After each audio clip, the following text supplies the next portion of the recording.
Hip hop ஆதியுடைய 25வது இசையமைத்து அவரே ஹீரோவா நடிச்சு வருகிற 24 வெள்ளிக்கிழமை இந்த படம் ரிலீஸ் ஆகுது.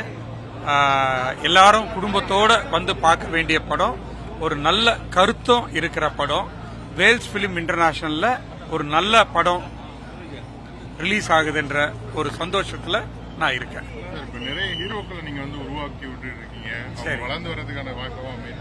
ஆனா நீங்க கொடுத்த ஒரு புகார்ல உங்களுக்கு தீர்வு கிடைக்காமலே சிம்பு அடுத்த படத்துல நடிக்க போயிட்டாரு. அந்த புகார் அது இப்ப என்ன நிலைமையில சார் இருக்கு? நடிகர் சங்கத்துல ப்ரொடியூசர் கவுன்சில்ல கொடுத்துருக்கோம். அது சுமூகமா பேசிட்டு இருக்கோம். உங்களுக்கு ஒத்துழைப்பு தரப்படல அப்படின்னு இல்ல தீர்வு கிடைக்கலங்கிறது இல்ல அது கிடைச்சிடும். அதே மாதிரி இனிமே அவர் இந்த படத்துல தக்லைஃப் படத்துல நடிக்க கூடாது அப்படின்ற மாதிரி நீங்க ஒரு புகார் வச்சிருந்ததாகவும் நிறைய பேர் சொல்லிட்டு இருந்தாங்க.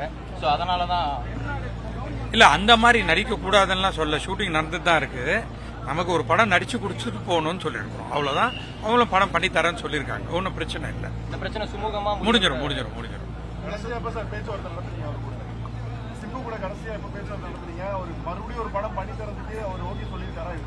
இல்ல பண்ணிடுவாங்க.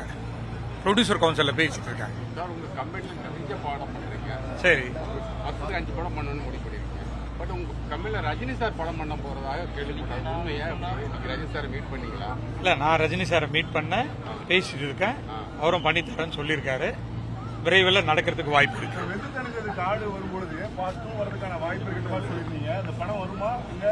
இந்த பிரச்சனைகளால் அந்த படம் டிராப் பண்ணப்படுமா சார்? இல்ல அது தொடர்ந்து சக்சஸ் ஆகி இந்த பிரச்சனை எல்லாம் சுமூகமா பேசி முடிச்சுட்டு அந்த படம் எடுக்கிறதுக்கான அந்த சாத்தியக்கூறு வாய்ப்பு இருக்கு. தொடர்ந்து தயாரிப்பாளர்கள் ஒரு நடிகர்கள் மேல அதாவது சரியான கால்ஷீட்டோ இல்ல படங்கள் பண்ணி தர மாட்டேங்கிறாங்க குற்றச்சாட்டு இருக்கு. ஆனா வெளிப்படையா வெளியில எதுவுமே சொல்லாத ஒரு சூழ்நிலை இருக்கு. என்ன காரணம் அதுக்கு அப்படின்னு?